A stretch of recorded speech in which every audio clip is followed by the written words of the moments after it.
সুপ্রিয় শিক্ষার্থী বন্ধুরা, দ্য স্টাডি বি চ্যানেলে তোমাদেরকে স্বাগতম। আমরা এইচএসসি লেভেলের বাংলা প্রথম পত্র নিয়ে আলোচনা করছিলাম। এই পর্যায়েতে বিভীষণের প্রতি মেঘনাদ এই কবিতার দ্বিতীয় অংশ নিয়ে আলোচনা করব। দ্বিতীয় অংশের শুরুতে আমরা একটু বলে রাখি, যেমন আগের অধ্যায়টাতেই বলেছিলাম যে যেহেতু বিভীষণ হচ্ছে রামের পক্ষে আছেন, যদিও বিভীষণ মেঘনাদের চাচা। মেঘনাদের জায়গা হচ্ছে রাক্ষসপুরী, ঠিক একইভাবে তার চাচা বিভীষণের স্থানও কিন্তু এই রাক্ষসপুরী। এখন চাচা যেহেতু এই রাক্ষসপুরীর পক্ষ না নিয়ে মানব সন্তান রাম এবং লক্ষণের পক্ষ নিয়েছেন, যার কারণে এতে করে যেহেতু মেঘনাদ পরবর্তীতে যুদ্ধে আসবে এবং মেঘনাদ যদি কোনো যজ্ঞ শেষ করে ফেলে, তারপর যুদ্ধে যদি অবতীর্ণ হয়, তাহলে মেঘনাদকে আর কখনো হারানো সম্ভব না। এই জন্য মেঘনাদকে যজ্ঞ শেষ হওয়ার আগেই শেষ করতে হবে, তাছাড়া সম্ভব না। যার ফলে লক্ষণ, রামের ভাই লক্ষণ করে কি, বিভীষণের সাহায্য নিয়ে সেই যজ্ঞাগারে উপস্থিত হন। যজ্ঞাগারে যখন মেঘনাদ মাথা নত করেছিল, মাথা উপরের দিকে তুলে দেখে যে সামনে লক্ষণ দাঁড়িয়ে আছে এবং পাশে আছে তার চাচা এই বিভীষণ। তখন বিভীষণের সাথে তার একটা কথোপকথন হয়, আমার ঘরের চাচা হয়ে, আমার চাচা হয়ে তুমি কিভাবে শত্রুর সাথে হাত মিলাতে পারো, শত্রুকে তুমি ঘরে নিয়ে আসতে পারো। সো সেই কথোপকথনটাই হচ্ছে এই কবিতা বিভীষণের প্রতি মেঘনাদ। তো আমরা শুরু করব কবিতার প্রথম লাইন থেকে।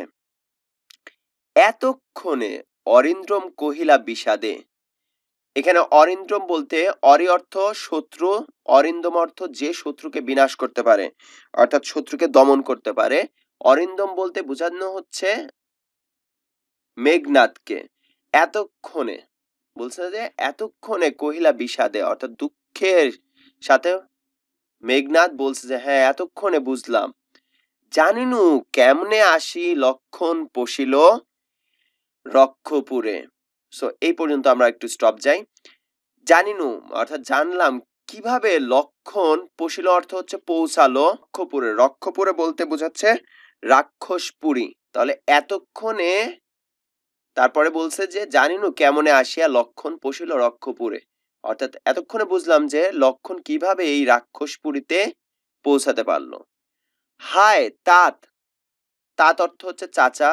হায় চাচা, উচিত কি তব এ কাজ, অর্থাৎ এরপরে এই অংশটুকুতে যদি আমরা যাই, যে তোমার কি এই কাজ করা উচিত হয়েছে। নিকষা সতী তোমার জননী, অর্থাৎ তাকে বোঝানোর জন্য যে তুমি কোন মায়ের সন্তান। নিকষা সতী যে হচ্ছে এই বিভীষণের মা, একই সাথে রাবণের মা। বিভীষণ, রাবণ এবং কুম্ভকর্ণ, এই তিনজনের মা হচ্ছে এই নিকষা সতী। সো নিকষা সতী তোমার জননী বিস্ময়সূচক চিহ্ন, যে আমার ভাবতে অবাক লাগতেছে তুমি এই মায়ের সন্তান, নিকষা সতীর মতন মায়ের সন্তান তুমি। সহোদর রক্ষশ্রেষ্ঠ, এই যে রক্ষশ্রেষ্ঠ বলতে বোঝানো হচ্ছে রাবণকে। রাবণকে অর্থাৎ তোমার ভাই, সহোদর অর্থ ভাই, তোমার ভাই রক্ষশ্রেষ্ঠ রাবণ। শুলি শম্ভুনিভ, শুলি শম্ভুনিভ কুম্ভকর্ণ। শুলি শম্ভুনিভ অর্থটা এর আগেও আমরা বলছিলাম। এখানে আমরা যদি পরের অংশটুকুতে দেখি, এই শম্ভু অর্থ হচ্ছে বোঝায় শিব। শিব, শিবের একটা শুল আছে, যার কারণে বোঝায় সেই শুলের মতন ক্ষমতাধর, যার কারণে শুলি।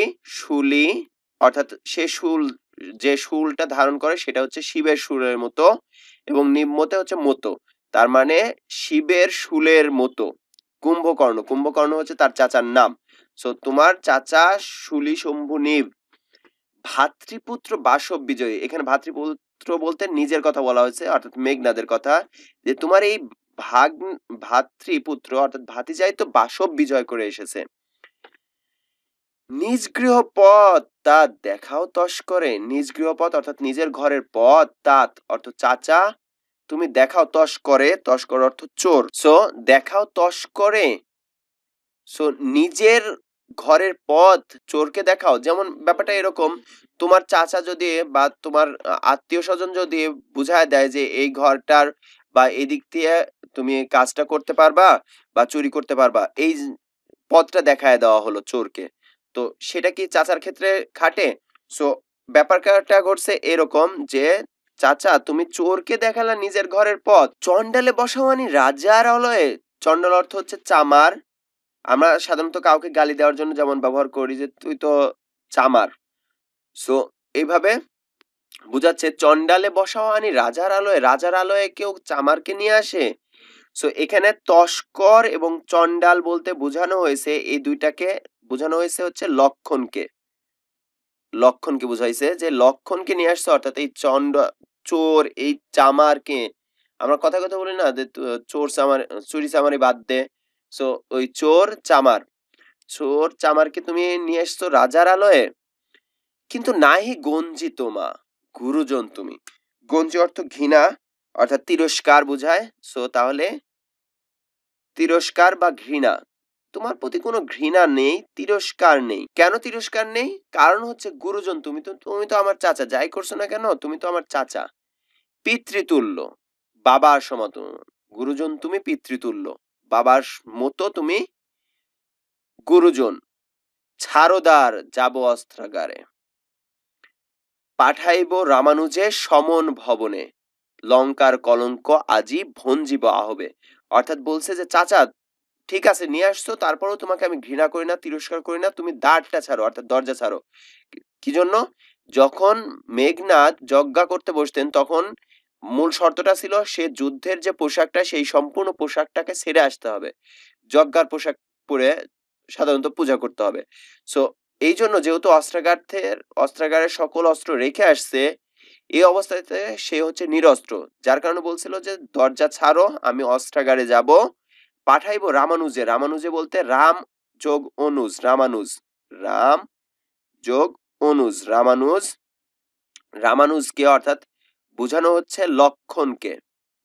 লক্ষণকে পাঠাবো সমন ভবনে। সমন অর্থ হচ্ছে মৃত্যু আর ভবন হচ্ছে দুয়ার বুঝাচ্ছে, অর্থাৎ সমন ভবনে মানে হচ্ছে মৃত্যুর দুয়ারে। একবারে যদি বলি তাহলে সমন ভবনে মানে হচ্ছে মৃত্যুর দুয়ারে।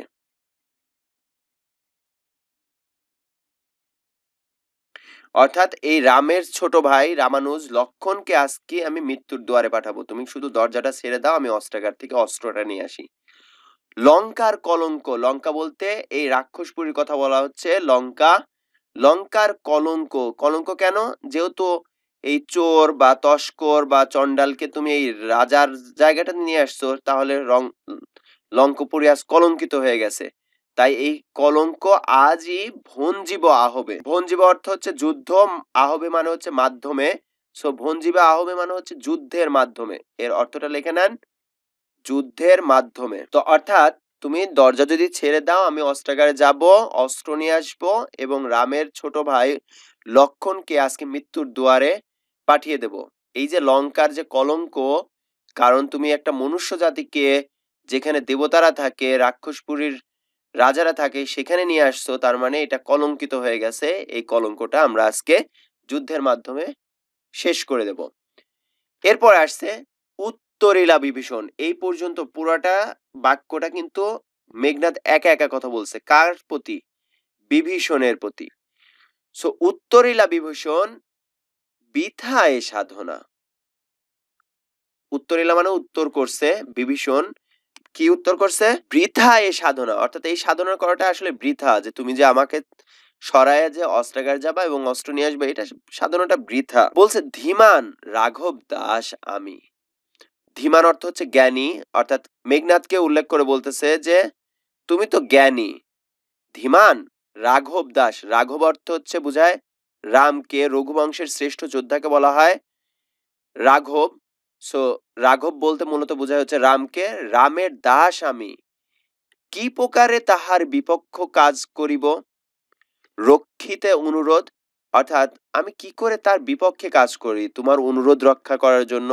রক্ষিত অনুরোধ মানে তুমি যে অনুরোধ করছো যে দরজা ছাড়ো, এই অনুরোধটা রাখার জন্য আমি কিভাবে একজন, আমি যার দাস তার বিপক্ষে কিভাবে কাজ করি। উত্তরীলা কাতরে রাবণী অর্থাৎ উত্তরীলা কাতরে রাবণী। রাবণী আমি এর আগের ভিডিওটাতে বলছি যে রাবণ এর সাথে যদি আমি ই যুক্ত করি তাহলে রাবণের সন্তান হয়ে যায় রাবণী। সো হে পিতৃব্য অর্থাৎ রাবণী অর্থাৎ এখানে বোঝাচ্ছে মেঘনাদ, মেঘনাদের কথা বলছে।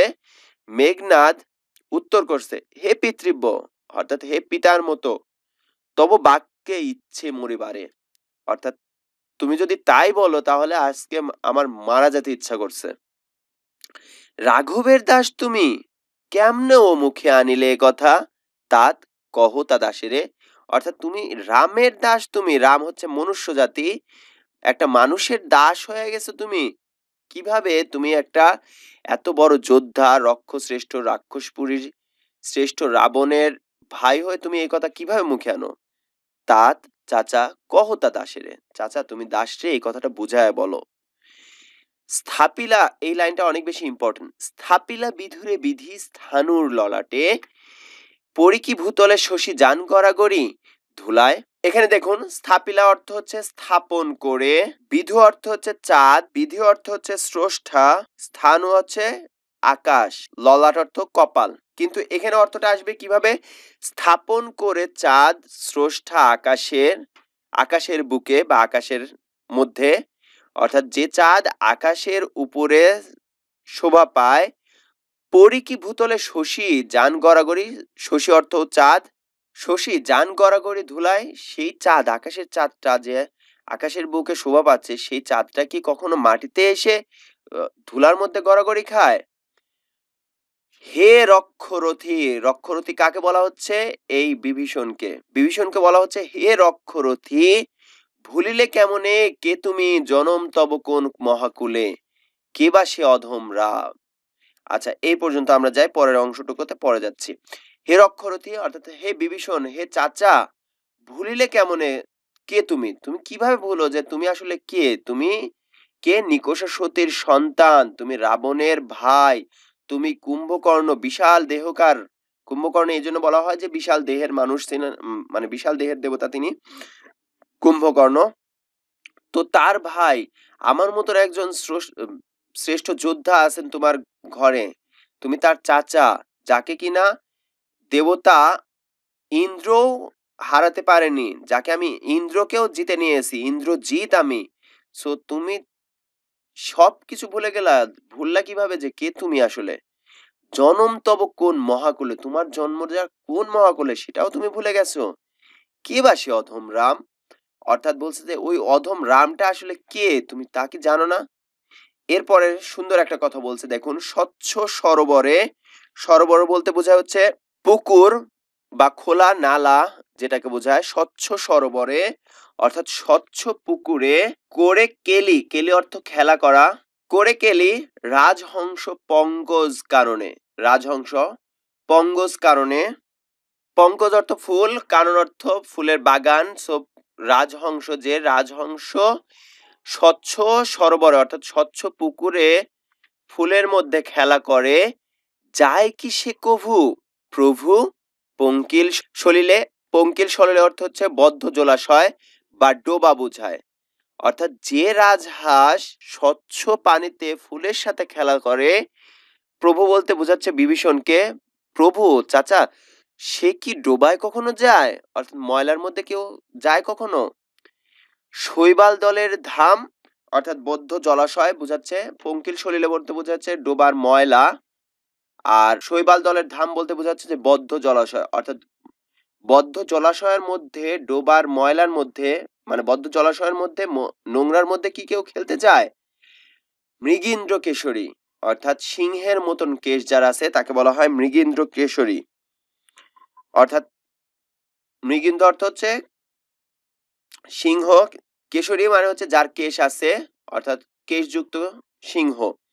মৃগীন্দ্র কেশরী কবে হে বীর কেশরী সম্ভাষে শ্রীগালে, অর্থাৎ বলছে যে সিংহ কবে হে বীর কেশরী, তুমিও তো বীর সিংহ, কেশরী অর্থ সিংহ বুঝায়, তাহলে হে বীর কেশরী, হে বীর সিংহ সম্ভাষে শ্রীগালে, শ্রীগাল বলতে বোঝাতে হচ্ছে লক্ষণকে মিত্রভাবে, অর্থাৎ সম্ভাষে শ্রীগালে মিত্রভাবে, অর্থাৎ যে সিংহ যোদ্ধা সিংহ কি কখনো শিয়ালকে বন্ধু ভাবতে পারে? অজ্ঞ দাস, বিজ্ঞতম তুমি, অবিদিত নহে কিছু তোমার চরণে। অর্থাৎ বলছে এই অজ্ঞ দাস, আমি তো কিছুই জানি না, বিজ্ঞতম তুমি, তুমি অনেক কিছু জানো, তুমি অনেক বেশি বুঝো। অবিদিত নহে, অবিদিতর মানে হচ্ছে অর্থ না, বিদিত অর্থ জানা, মানে না জানা বা অজানা, বিদিত অর্থ জানা, তার মানে অজানা নহে, কোনো কিছুই অজানা নাই তোমার চরণে, তোমার পায়ের কাছে কিছুই অজানা নাই। ক্ষুদ্রমতি নর, ক্ষুদ্রমতি মানে হচ্ছে ছোট জাতের, নর মানে হচ্ছে মানুষ। সুর, লক্ষণ, ক্ষুদ্রমতি নর সুর লক্ষণ, নহিলে অস্ত্রহীন যোধে কি সে সম্বদে সংগ্রামে। ক্ষুদ্রমতি মানে হচ্ছে ছোট মনের, ছোট মতির বা ছোট মনের মানুষ লক্ষণ, নহিলে অস্ত্রহীন, এই আমার মতন অস্ত্রহীন কি কি সে সম্বদে সংগ্রামে, যুদ্ধের জন্য কেউ আমন্ত্রণ জানাতে পারে, যেখানে লক্ষণ যুদ্ধের সাজসজ্জা নিয়ে এসেছে, আর আমি যুদ্ধের কোনো পোশাকই নাই, যুদ্ধের কোনো তরবারিও নাই, এই অস্ত্রহীন কোনো ব্যক্তিকে কি কেউ যুদ্ধের জন্য আমন্ত্রণ জানায়? তাহলে কি এই মানুষটা কি ছোট মনের মানুষ? কহ মহারথী, এ কি মহারথী প্রথা? মহারথী বলতে মহাযোদ্ধা বোঝায়, রথী অর্থ যোদ্ধা। মহাযোদ্ধা বলতে বিভীষণকে বলা হচ্ছে যে বিভীষণ তুমি তো মহাযোদ্ধা, তুমিই বলো এটাই কি মহারথী প্রথা, এটাই কি মহাযোদ্ধাদের এটাই প্রথা, এটাই নিয়ম? অর্থাৎ যুদ্ধের কিছু নিয়ম আছে, যেমন মনে করুন যে যদি যুদ্ধ চলাকালীন সময়টাতে এক পক্ষ পতাকা তুলে, তাহলে অপর পক্ষকে থেমে যেতে হবে, অর্থাৎ দুই পক্ষকেই থেমে যেতে হবে, দুই পক্ষই নিজ নিজ জায়গায় চলে যেতে হবে। আবার যখন যুদ্ধের জন্য বাজনা বাজাবে, তখন আবার যুদ্ধের জন্য অগ্রসর হতে পারবে, এর আগ পর্যন্ত কোনো পক্ষই সামনাসামনি এসে যুদ্ধ করতে পারবে না। তো এই জন্য বলছে যে মহাযুদ্ধের কিছু নিয়ম আছে, মহাযুদ্ধের প্রথা আছে। যেমন আরেকটা প্রথা যে যদি কারো কাছে অস্ত্র না থাকে, তাহলে তাকে অস্ত্র দিয়ে তারপর যুদ্ধে আসতে হবে, সমানে সমানে লড়াই হবে, এরকম। কেউ অস্ত্রহীন আর কেউ অস্ত্র আছে, এভাবে যুদ্ধ তো হয় না। সো ওইটাই বলতেছে এ কি মহারথী প্রথা?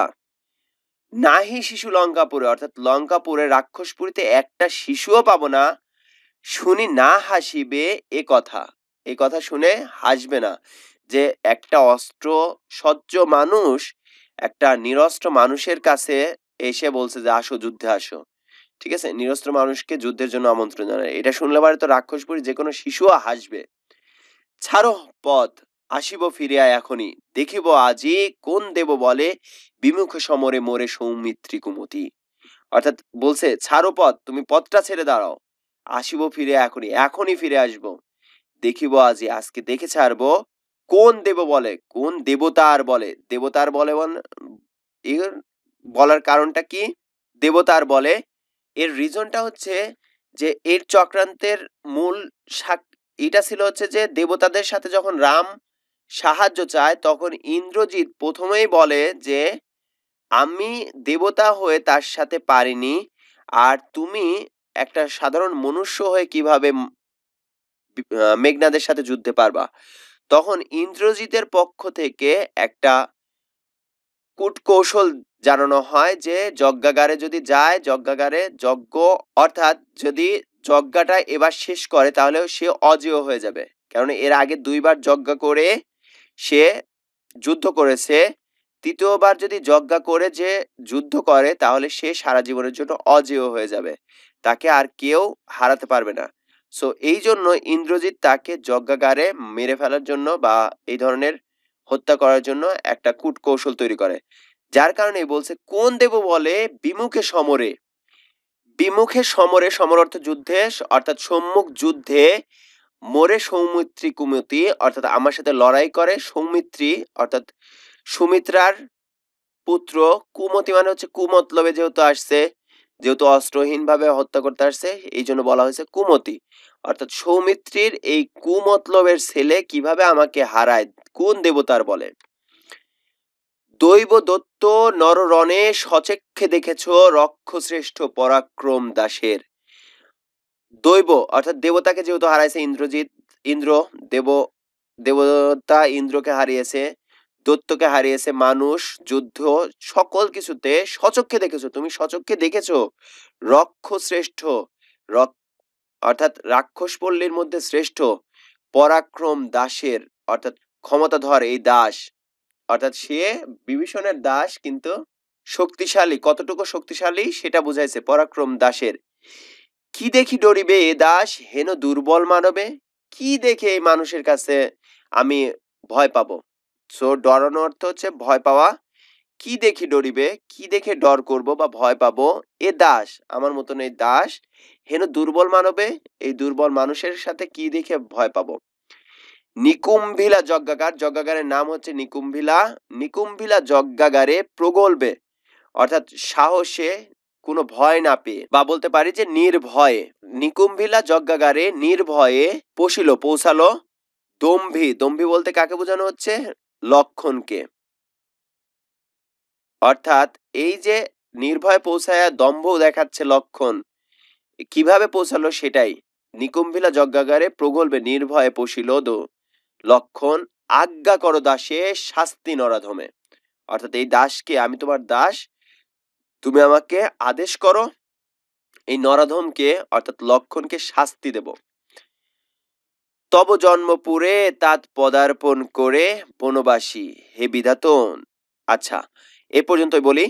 তব জন্মপুরে অর্থাৎ লক্ষণপুরীতে বা রাক্ষসপল্লীতে জন্মগ্রহণ করে তাত চাচা পদার্পণ করে বনবাসী, তুমি বনের মধ্যে বসবাস করা শুরু করলাম, অর্থাৎ বনের পক্ষ নিলা। হে বিধাত, বিধাত মানে হচ্ছে স্রষ্টা বা সৃষ্টিকর্তা বা বিধাতা বুঝায়। হে বিধাতা নন্দন কাননে ভ্রমে দুরাচার দত্ত। নন্দন কানন মানে হচ্ছে স্বর্গের উদ্যান, কানন অর্থ উদ্যান, নন্দন কানন হচ্ছে স্বর্গের উদ্যান বুঝায়। সো স্বর্গের উদ্যানে ভ্রমে মানে হচ্ছে ভুল করে দুরাচার দত্ত, দুরাচার দত্ত বলতে লক্ষণকে বোঝাচ্ছে। এই দুরাচার দত্ত স্বর্গের উদ্যানে ভুল করে চলে আসছে। প্রফুল্ল কমলে কীটবাস, প্রফুল্ল অর্থ হচ্ছে ফুটন্ত, কমল অর্থ ফুল। সো ফুটন্ত ফুলে কীটবাস, অর্থাৎ ফুটন্ত ফুলের মধ্যে এই কীট, কীট অর্থ হচ্ছে পোকা, পোকার বসবাস। কহতাত অর্থাৎ বোঝাচ্ছে যে এই লক্ষণ যে এই ফুলের সাম্রাজ্যে অর্থাৎ ফুলের মধ্যে আসছে, স্বর্গের কারণে আসছে। কহতাত সহিবে কেমন, সহিব কেমনে, অর্থাৎ চাচা তুমি আমাকে বলো এটা কিভাবে সহ্য করব যে ফুলের মধ্যে এই পোকাটা চলে আসছে। হেন অপমান আমি ভাতৃপুত্র তব, কিভাবে সহ্য করব এই হেন মানে হচ্ছে এই রকম অপমান, আমি ভাতৃপুত্র তব তোমার ভাইয়ের ছেলে হয়ে কিভাবে আমি এই অপমানটা সহ্য করি। তুমিও মানে তুমিও কিভাবে সহ্য করছো। হে রক্ষমণি, রক্ষমণি বলতে বোঝাচ্ছে বিভীষণকে। সহিছ কেমন, কিভাবে সহ্য করছো, সহিছ অর্থ সহ্য করছো। হে চাচা বিভীষণ তুমি কিভাবে সহ্য করছো। মহামন্ত্র বলে যথা নম্র শির ফণি, মলিন বদন লাজে উত্তরিলা রথি। বলছে মন্ত্র বলে যথা নম্রশির ফণি, অর্থাৎ যে সাপের মাথা উঁচু থাকে সেটাকে বোঝাচ্ছে, নম্রশির হয়ে গেল সাপের মাথা। মলিন বদন লাজে অর্থাৎ লজ্জায় মুখটাকে লাজুক করে, উত্তরিলা রথি রাবণ অনুজ, রাবণের ছোট ভাই যোদ্ধা উত্তর করলো। লক্ষ্মী রাবণ আত্মজে অর্থাৎ রাবণের ছেলে, আত্মজে বলতে বোঝা যাচ্ছে ছেলে, রাবণের ছেলেকে কে উত্তর করতেছে, বিভীষণ, অর্থাৎ উত্তরিলা রথি রাবণ অনুজ, রাবণ অনুজ মানে হচ্ছে বিভীষণ। বিভীষণ উত্তর করলো মলিন বদনে রাবণাত্মজে। নহি দোষী আমি বৎস, পিতা ভৎস মোরে তুমি, নিজ কর্ম দোষে হায় মজাইলা এ কনক লঙ্কা রাজা মজিলা আপনি। আচ্ছা এ পর্যন্ত বলি। নহি দোষী আমি, তখন বিভীষণ বলছে আমি দোষী নয় বৎস ছেলে, বিতা ভৎস মোরে, আমার এই বিথায় তুমি তিরস্কার করছো, ভৎস মানে হচ্ছে তিরস্কার করা, বিথায় তিরস্কার করছো, বিধায় তুমি তিরস্কার করছো। নিজ কর্মদোষে, তোমার নিজের কর্মদোষে, নিজের কর্মের কারণে, হায় মজাইলাই এ কনক লঙ্কা রাজা মজিলা আপনি। তো এখানে পুরোটা যদি বলি, মহামন্ত্র বলে অর্থাৎ হচ্ছে যে মহামন্ত্রের মাধ্যমে, যে মহামন্ত্রের মাধ্যমে নম্রশির ফণি অর্থাৎ সাপ যেমন করে মাথা নিচু করে, ফণি অর্থ সাপ, অর্থাৎ মন্ত্রে বলে সাপ যেভাবে মাথা নিচু করে তেমনি ভাবে মলিন বদন লাজে অর্থাৎ মুখটাকে লজ্জায় লাল করে উত্তরিলা রথিম রাবণ অনুজ অর্থাৎ বিভীষণ লক্ষ্মী মানে হচ্ছে লক্ষ্য করে রাবণাত্মজে রাবণের ছেলের দিকে তাকিয়ে লাজুক স্বরে তাকিয়ে বলল কি নহি দোষী আমি দোষী না বৎস ছেলে বৃথা ভৎস মোরে বৃথাই আমাকে তিরস্কার করছো তুমি নিজ কর্মদোষে তোমাদের নিজেদের দোষেই হায় মজাইলাই কনক লঙ্কা রাজা মজাইলা অর্থ হচ্ছে বিপদগ্রস্ত করে দেওয়া অর্থাৎ বিপদে ফেললা এই কনক লঙ্কা বলতে বোঝাচ্ছে রাক্ষসপুরীকে তুমি বিপদে ফেলছো রাক্ষসপুরী নিজের কর্মের কারণেই তুমি লঙ্কা রাজাকে বিপদে ফেললা মজিলা আপনি অর্থাৎ বিপদে ফেললা নিজেকেও মজিলা অর্থ বিপদে ফেলা সো মজিলা আপনি তুমি নিজেই বিপদে পড়লা বিরত সতত পাবে দেবকুল এবি পাপপূর্ণ লঙ্কাপুরী বিরত সতত পাপে দেবকুল যে পাপগুলো থেকে সবসময় বিরত থাকতো দেবকুল এবি পাপপূর্ণ লঙ্কাপুরী আর এখন এই ধরনের পাপে পূর্ণ হয়ে গেছে রাক্ষসপুরী প্রলয়ে যেমতি বসুধা ডুবিছে লঙ্কায় কাল সলিলে প্রলয়ে যেমতে বসুধা অর্থ পৃথিবী অর্থাৎ যেভাবে প্রলয় বা ঝড়ে পৃথিবী ধ্বংস হয়ে যায় ডুবিছে লঙ্কায় কাল সলিলে এখানে সলিলে অর্থাৎ ডুবানো সো ডুবিছে লঙ্কা অর্থাৎ এই লঙ্কাপুরী এখন ডুবে যাচ্ছে এই কাল সলিলে এই কালে অর্থাৎ এই বিপদে এখন লঙ্কাপুরী অর্থাৎ এই পাপে আজকে লঙ্কাপুরী ডুবে যাচ্ছে রাঘবের পদাশ্রয়ে রক্ষার্থে আশ্রয়ী তেই আমি পরদোষে কে চাহে মজিতে বলছে রাঘবের পদাশ্রয় মানে হচ্ছে রামের পদাশ্রয় পায়ের নিচে আশ্রয় নিয়ে রামের পদাশ্রয়ে রক্ষার্থে আশ্রয়ী এই আমি নিজেকে রামের পায়ের নিচে স্থান দিয়ে আশ্রয় নিচ্ছি তেই আমি অর্থাৎ আশ্রয় নিয়ে আছি আমি পরদোষে কে চাহে মজিতে অর্থাৎ অন্যের দোষে কে নিজে ধ্বংস হতে চায় মজিতে অর্থ হচ্ছে ধ্বংস হওয়া সো আর একজনের দোষে কে ধ্বংস হতে চায় কেননা দোষটা কার বলছে রাবণ যেহেতু সীতাকে অপহরণ করে নিয়ে আসছে যার কারণে এই রাবণের দোষে কি জন্য আমি নিজে ধ্বংস হব সো এইটা তো সম্ভব না যে রাবণ দোষ করছে যে সেই দোষের কারণে সারা দেবতা কুল আমাদের বিরুদ্ধে চলে গেছে সো এই কারণে এই দোষে কেন আমি নিজে ধ্বংস হতে যাব রুশিলা বাসবত্রাস রুশিলা অর্থ হচ্ছে রাগান্বিত হওয়া বাসবত্রাস অর্থাৎ হচ্ছে মেঘনাদ রাগান্বিত হলো গম্ভীরে যেমতি নিশীতে অম্বরে মন্দ্রে জিমুন্তেন্দ্র কপি গম্ভীরে যেমতি নিশীতে অম্বরে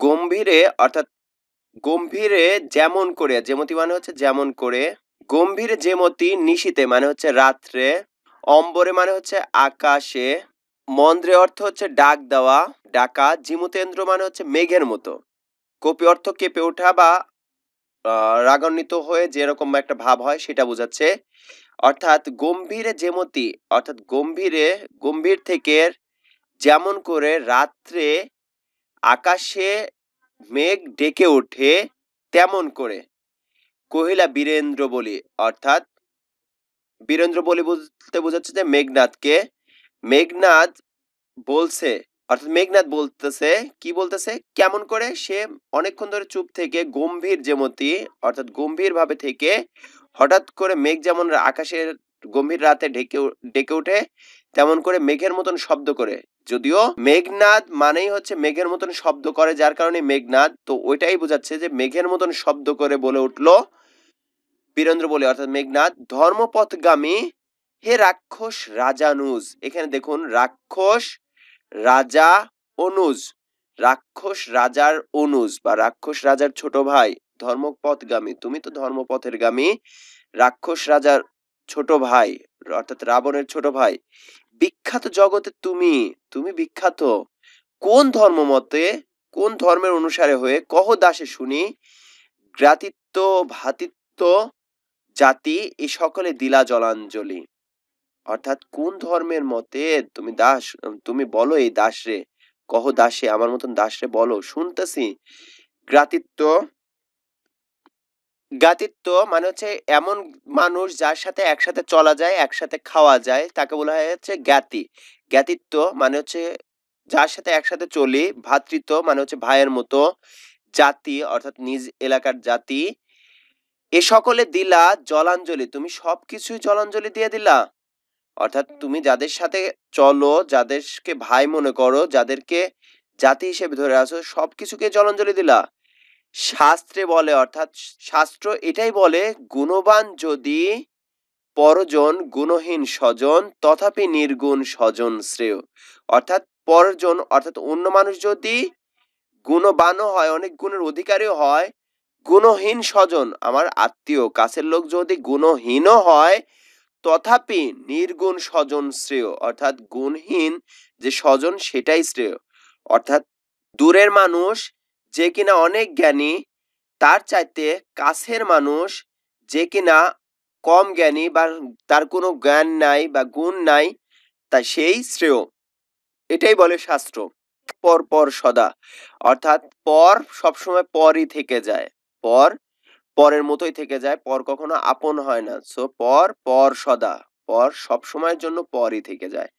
শিক্ষা হে রক্ষবর কোথায় শিখিলে? এই শিক্ষা তোমার, রক্ষবর বলতে বিভীষণ, কোথায় শিখলা তুমি? কিন্তু বৃথা গঞ্জিত মা, বৃথায় তোমাকে আমি তিরস্কার করছি, ঘৃণা করছি। হেন সহবাসে, অর্থাৎ এরকম ভাবে বসবাস করে, হে পিতৃব্য বর্বরতা কেন না শিখিবে? কিভাবে বর্বরতা না শিখিবে? যার সাথে চলো তার মাধ্যমেই তো বর্বরতা শিখো। অর্থাৎ তুমি যার সাথে চলতেছো তারাই তো তোমাকে বর্বরতা শিখাচ্ছে। গতি যার নিজ সহ নিজ সে দুর্মতি, অর্থাৎ যার গতিটা, যার চলনটা নিচের দিকে যে চায়, তার তো দুর্মতি হবে, এটাই তো স্বাভাবিক, তাই না? সো নিজ সে দুর্মতি। এই শিক্ষা, হ্যাঁ, অর্থাৎ তুমি যার সাথে থাকো তার মাধ্যমেই তো এই জিনিসটা শিখবা। পিতার মতো বর্বরতা কেন না শিখিবে? তুমি কিভাবে বর্বরতা না শিখে পারো? গতি যার নিজ সহ নিজ সে দুর্মতি, যার গতি নিচের দিকে, তার তো এরকম কুমতলব কুচিন্তা থাকবে, এটাই তো স্বাভাবিক। সে বলতে বোঝাচ্ছে যে লক্ষণ যার চিন্তাধারায় নিচের দিকে, সে তো এই ধরনের কূটকৌশল অবলম্বন করবে, এটাই তো স্বাভাবিক। তো তার সাথে থেকে তো তোমার মতিটাও ওই রকমই হবে। তো এই ছিল সম্পূর্ণ কবিতার বিশ্লেষণ। আমরা চলে যাব কিছু শব্দের অর্থ। বিভীষণ রাবণের কনিষ্ঠ সহোদরকে বলা হয় বিভীষণ। রাম রাবণের যুদ্ধে সপক্ষ ত্যাগকারী, রামের ভক্ত হয়ে যায় বিভীষণ। এতক্ষণে অরিন্দ্রম কহিলা, অর্থাৎ এখান দ্বারা বোঝাচ্ছে রুদ্রদ্বার নিকুম্ভিলা যজ্ঞাগারে লক্ষণ যখন অনুপ্রবেশ করে, তার অন্যতম কারণ হচ্ছে পথ প্রদর্শক বিভীষণ। তা অনুধাবন করে বিস্মৃত মানে বিস্মিত হয় এবং বিপন্ন মেঘনাদের প্রতিক্রিয়া হয় এরকম, যে এতক্ষণে বুঝলাম কিভাবে আসলো। অরিন্দ্রম বা অরি বা শত্রুকে দমন করে, যে মেঘনাদকে বোঝানো হয়েছে। পশিল মানে হচ্ছে প্রবেশ করলো বা পৌঁছালো রক্ষপুরে রাক্ষসদের পুরী বা নগরে। এখানে নিকুম্ভিলা যজ্ঞাগার বুঝাইছে। তাত মানে হচ্ছে পিতৃব্য বা চাচা। তাত অর্থ মূলত পিতা বুঝায়, এখানে চাচা বুঝাইছে, পিতার মতো। নিকষা মানে হচ্ছে রাবণের মা, নিকষা সতী, রাবণ, কুম্ভকর্ণ এবং বিভীষণের মা। শুলি সম্মুনীব শূলপাণি মহাদেবের মতো, যার কারণে শুলি সম্মুনীব, সেটা হচ্ছে রাবণের ভাই। কুম্ভকর্ণ রাবণের মধ্যম সহোদর, মেজো ভাই। বাসব বিজয়ী, দেবতাদের রাজা ইন্দ্র বা বাসবকে জয় করেছে যে। এখানে মেঘনাদ, একই কারণে মেঘনাদের অপর নাম হচ্ছে ইন্দ্রজিৎ। গঞ্জি অর্থ তিরস্কার করা। রামানুজ মানে হচ্ছে রামের অনুজ বা রামের ছোট ভাই। এখানে রামের অনুজ লক্ষণকে বোঝানো হয়েছে। সমন মানে হচ্ছে জমালয়ে। ভঞ্জি বাহবে মানে যুদ্ধ দ্বারা বিনষ্ট করব। আহবে মানে যুদ্ধ। ধীমান অর্থ জ্ঞান সম্পন্ন বা জ্ঞানী। রাঘব মানে হচ্ছে রঘুবংশের শ্রেষ্ঠ সন্তান, রামচন্দ্রকে বোঝানো হয়েছে। রাঘব দাস মানে হচ্ছে রামচন্দ্রের আজ্ঞাবহ। রাবণী অর্থ রাবণের পুত্র, মেঘনাথকে বোঝানো হয়েছে। বিধাতা চাঁদকে আকাশে নিশ্চল করে স্থাপন করেছেন, এটা বুঝাইছে। স্থাপিলা বিধুরে বিধি স্থানুর ললাটে। বিধু অর্থ চাঁদ, স্থানু অর্থ নিশ্চল। রথী অর্থ রথ চালক বা যুদ্ধ করে যে, রথের সাহায্যে যুদ্ধ করে যে, তাকে বলা হয় রথী। শৈবাল দলের ধাম মানে বোঝায় হচ্ছে পুকুর বা বদ্ধ জলাশয়। শৈবাল মানে হচ্ছে শেওলা। মৃগেন্দ্র কেশরী মানে হচ্ছে কেশরযুক্ত পশুরাজ সিংহ। কেশরী অর্থ কেশরযুক্ত প্রাণী বা সিংহ। মহারথী মানে হচ্ছে মহাবীর বা শ্রেষ্ঠ বীর। মহারথী প্রথা মানে হচ্ছে শ্রেষ্ঠ বীরদের আচরণ বা প্রথা। সৌমিত্রী মানে হচ্ছে লক্ষণ, সুমিত্রার গর্ভজাত সন্তান বলে লক্ষণের অপর নাম হচ্ছে সৌমিত্রী। নিকুম্বিলা যজ্ঞাগার মানে হচ্ছে লঙ্কাপুরীতে মেঘনাদের যজ্ঞাস্থান। এখানে যজ্ঞ করে মেঘনাদ যুদ্ধ যেত। মেঘনাদ বধ কাব্যে যুদ্ধযাত্রার প্রাককালে নিরস্ত্র মেঘনাদকে নিকুম্বিলা যজ্ঞাগারে ইষ্ট দেবতা বৈশ্য নর বা অগ্নিদেবের পূজারত অবস্থায় লক্ষণের হাতে অন্যায় যুদ্ধে নিহত হয়, ওই সেইটাইকে বলা হয় নিকুম্বিলা যজ্ঞাগার। তস্কর মানে চোর। এখানে আরো অনেকগুলো শব্দ আছে, হোপফুলি এই শব্দের অর্থগুলো আপনারা বাংলা বইটাতে পড়ে নিছেন, তারপর আমি এখানে লিখে দিয়েছি যাতে করে বই না থাকলেও ভিডিও দেখে আপনারা এই জিনিসগুলো শিখে রাখতে পারেন। শেষ করব, উইকিপিডিয়া থেকে একটা জিনিস পাইলাম যার কারণে কবি রবীন্দ্রনাথ ঠাকুর প্রথম অবস্থাতে বিভীষণের প্রতি মেঘনাদ অর্থাৎ হচ্ছে মেঘনাদবধ কাব্যের সম্পূর্ণ বিরোধিতা করেন এবং তার বিপক্ষে একটি একটি প্রবন্ধও লেখেন। কিন্তু পরবর্তীতে প্রবন্ধ লেখার পরে তিনি তার শেষ বয়সে এসে সেই সমালোচনার বিপক্ষে গিয়ে কথা বলেন এবং আলোচনার শেষে তিনি লেখেন যে আমি মেঘনাদ বধের অঙ্গ প্রত্যঙ্গ লইয়া সমালোচনা করিলাম না, আমি তাহার মূল্য লইয়া তাহার প্রাণের আধার লইয়া সমালোচনা করিলাম, দেখলাম তাহার প্রাণ নাই। এটা বলছিল আগে, দেখলাম তাহা মহাকাব্যই নয়। এটা তার যৌবন বয়সে তিনি মহাকাব্য নিয়ে অর্থাৎ হচ্ছে বিরোধিতা করে এই লেখাটা লিখেছিলেন। যদিও পরবর্তীকালে রবীন্দ্রনাথ তা বর্জন করেন এবং মধুসূদনের পক্ষেই তিনি আবার মন্তব্য করেছিলেন। সো রবীন্দ্রনাথও পরবর্তীতে অর্থাৎ মেঘনাদবধ কাব্যের পক্ষ নিয়ে কথা বলছিলেন। এই ছিল সম্পূর্ণ কবিতা। এরপরে কোন কবিতাটা চান বা কোন প্রবন্ধটা চান কমেন্টস বক্সে কমেন্টস করে জানাবেন, ইনশাল্লাহ আমরা সেই প্রবন্ধ বা সেই কবিতাটা দিয়ে দেবো। ধন্যবাদ সবাইকে। আসসালামু আলাইকুম রহমতুল্লাহ।